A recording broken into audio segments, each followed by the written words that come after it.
পারি, দুই একজন আবার নাও থাকতে পারি, আলহামদুলিল্লাহ। হয়তো আজকে ফজর, যোহর, আসর, মাগরিব এমনকি এশা পর্যন্ত পড়ি না, এমন মানুষ দুই একজন থাকলেও থাকতে পারে। জোরে বলেন কথা ঠিক কিনা?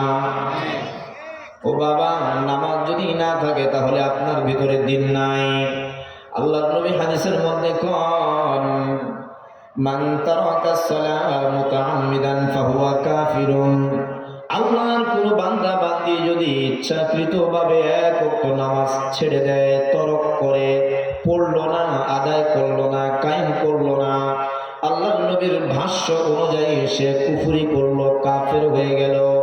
এখন বলেন, আমরা যারা মাসের পরে মাস নামাজ না পড়ি, বছরের পরে বছর নামাজ না পড়ি, আমরা কি মুসলমানের উপরে অটল আছি? জোরে বলেন আছি? নাই রে বাবা, নাই। আপনার আমার মুসলমানদের পরিচয় হলো নামাজ আমার ভিতরে থাকতে হবে, নামাজই আমাকে হতে হবে। হযরত লুকমান আলাইহিস সালাতু ওয়াস সালাম এক নম্বরের নসিহত হলো, ইয়া বুনাইয়া, হে আমার সন্তান, আকিমিস সালাহ, নামাজ কায়েম করো, নামাজ আদায় করো, নামাজ প্রতিষ্ঠা করো। নামাজ প্রতিষ্ঠা করতে গেলে বাবা কোরআন জানতে হয়, কোরআনের কিছু সূরা মুখস্থ করতে হয়। কিছু সূরা যদি আপনি মুখস্থ না করেন তাহলে নামাজই হবে না। যেমনি ভাবে ওযু ছাড়া নামাজ যদি কেউ আদায় করে তাহলে কি তার নামাজ হবে? জোরে বলেন হবে? তেমনি ভাবে নামাজের মধ্যে আপনি কিছুই করতে পারলেন না, এই নামাজ আল্লাহ রাব্বুল আলামিন চান না। নিম্নে আমরা আলেমরা বলে থাকেন, আলেমদের কথাগুলো আমরা কওল করছি, নিম্নে 5টা সূরা একজন মুসলমানের জানা জরুরি, ফরজে আইন। এটা নট ফরজে কিফায়া, নট ওয়াজিব, নট সুন্নতে মুআক্কাদা, মুস্তাহাব এমনটি নয়, বরং ফরজে আইন হলো ওই জিনিস যেটা আপনাকে শিক্ষা করতেই হবে, বাধ্যতামূলক। না করলে গুনাহ হবে, না করলে গুনাহ হবে, না করলে গুনাহ হবে। নিম্নে 5টা সূরা মুখস্থ থাকতে হবে। জোরে বলেন কয়টা? 5টা। আরো জোরে বলেন কয়টা? 5টা। 5টা সূরা মুখস্থ থাকতে হবে। এই 5টা সূরা যদি মুখস্থ না থাকে, একটা সূরা সূরাতুল ফাতিহা, এই সূরা ফাতিহা সহ অন্যান্য জায়গা থেকে নিম্নে 3টা আয়াত করে, 3টা আয়াত করে, ছোট্ট ছোট্ট আয়াত যদি হয় তাহলে নিম্নে 3 জায়গায়, 4 জায়গায়, 3 4 12টা আয়াত মুখস্থ থাকতে হবে। কোরআনের জন্য এতটুকু কষ্ট আপনাকে করতেই হবে বাবা, করতেই হবে। ইব্রাহিম নাখঈ এবং ইব্রাহিম তাইমি রাহমাতুল্লাহি আলাইহি, দুইজন ব্যক্তি আল্লাহর গোলাম, একই নামের গোলাম ছিলেন, একই নামের গোলাম ছিলেন। ইব্রাহিম নাখঈ তিনি ছিলেন একজন বড় আল্লাহর ওলি এবং তিনি ছিলেন বড় আলেম, অত্যন্ত জবরদস্ত একজন আলেম ছিলেন। ইব্রাহিম তাইমি এবং ইব্রাহিম নাখঈ একই এলাকার লোক, একই এলাকার লোক। ইব্রাহিম তাইমি বড় আলেম থাকার পরেও যখন একটা ফতোয়া দিয়ে দেয়, অনেক সময় ফতোয়া দিয়ে দেখবেন দেশের শুধু নেতাদের উপরই পড়ে না, বরং সরকারের বিরুদ্ধেও বক্তায়। জোরে বলেন কথা ঠিক কিনা? এটা শুধু এখনই চলে আসতেছে তা নয়, যুগ যুগ ধরে এটা চলে আসে। কোরআনের পক্ষে যখন আপনি কথা বলবেন, কোরআনের বিপক্ষে যারা থাকবে তাদের গায়ে লাগবে, এটাই স্বাভাবিক কথা, এটাই স্বাভাবিক কথা। ইব্রাহিম নাখঈ যেই জায়গায় ছিলেন সেই জায়গার বাদশা ছিল হাজ্জাজ বিন ইউসুফ, বড় জালেম বাদশা। বাদশার বিরুদ্ধে চলে যায় কথা। বাদশা এবার চিন্তা করলো, ইব্রাহিম নাখঈ এত বড় একটা ফতোয়া দেয়, আমাকে না জানাইয়া এমন একটা ফতোয়া দিয়ে দেশের সাধারণ জনগণকে উস্কানি দিয়েছে, সরকারের বিরুদ্ধে লেলিয়ে দিয়েছে। সরকারের বিরুদ্ধে লেলিয়ে দেওয়ার কারণে ফরমান জারি করা হলো, ইব্রাহিম নাখঈকে তোমরা গ্রেফতার করো। পুলিশ প্রশাসনকে বলা হলো তোমরা গ্রেফতার করো। ইব্রাহিম নাখঈকে গ্রেফতার করতে যায় পুলিশরা, কিন্তু চেনে না। ইব্রাহিম তাইমের কাছে গিয়ে বলে, আনতা ইব্রাহিম? বলে, না না ইব্রাহিম। তুমি কি ইব্রাহিম? বলে, হ্যাঁ আমি ইব্রাহিম। তাহলে তুমি একা? কেন কেন কেন? তুমি সরকারের বিরুদ্ধে এমন একটা ফতোয়া দিয়েছো, এটা দেওয়ার কারণে সাধারণ জনগণ গুলো সরকারের পেছনে লেলিয়ে গিয়েছে, সরকারের বিরুদ্ধে তারা মিছিল করছে। সুতরাং এমন কথা তুমি কেন বললা? এটা হলো দেশের জন্য বড় মারাত্মক একটা অপরাধ তুমি করেছো সরকারের বিরোধিতা করে।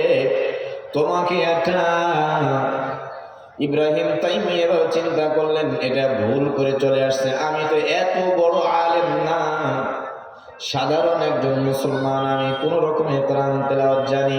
তার মানে হলো ইব্রাহিম নাখঈ সে বড় আলেম, সে বড় মুফতি, সে ফতোয়াটা দিয়েছে। পুলিশকে বলে, তোমরা থামো, তোমরা আমাকে যেহেতু গ্রেফতার করতে আসছো, কিছু সময় আমাকে দাও, আমি আমার মার কাছ থেকে বিদায় নিয়ে আসি।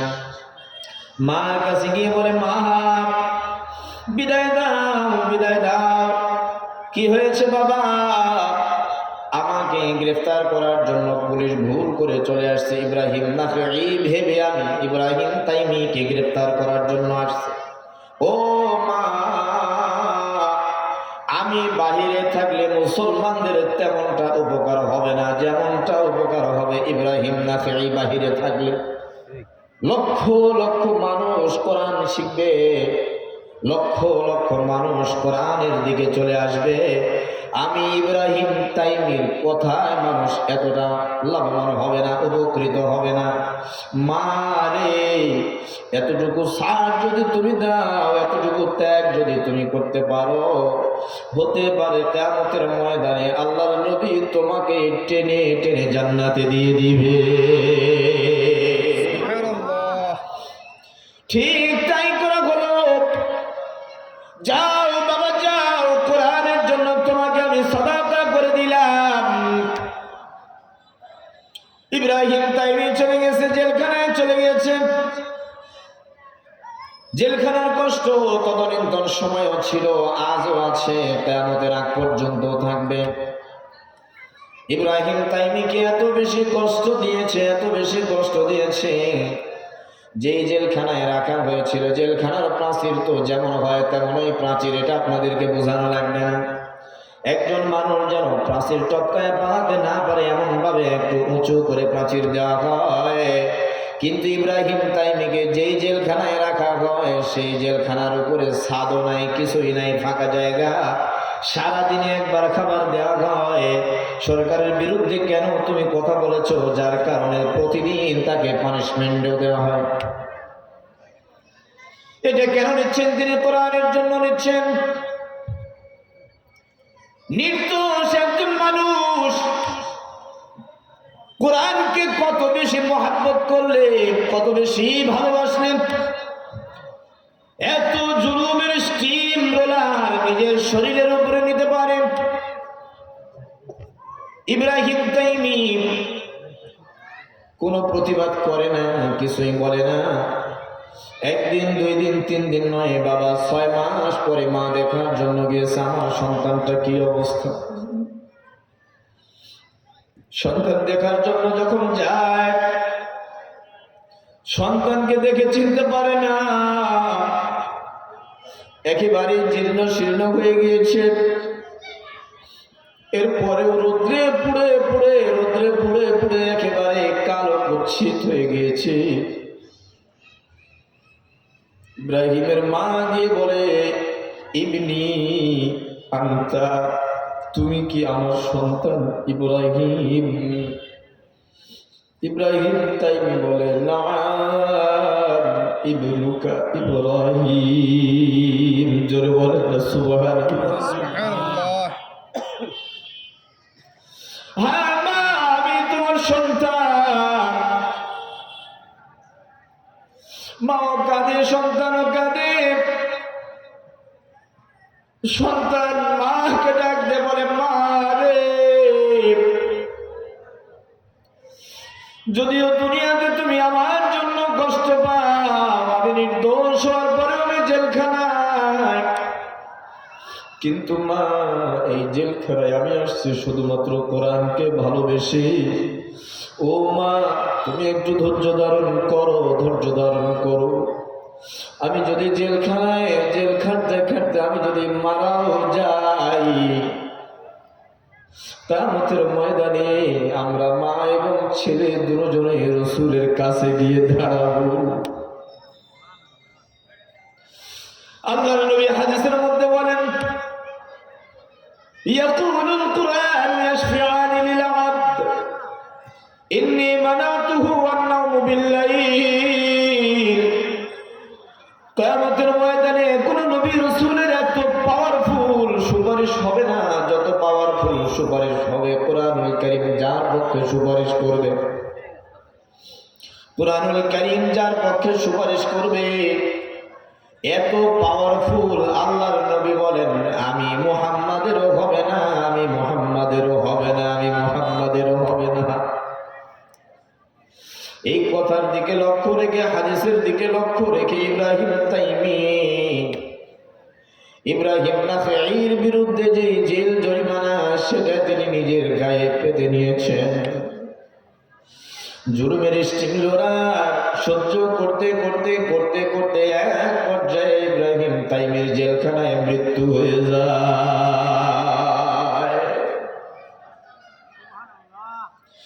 সেই কোরআন নিয়ে আলোচনা করার জন্য আপনারা তাফসীর মাহফিল দিয়েছেন। এই তাফসীর মাহফিল আপনাদের জীবনে হয়তোবা এই মাঠে এটাই প্রথম। এই তাফসীর মাহফিল কি এর পরেও চলবে না?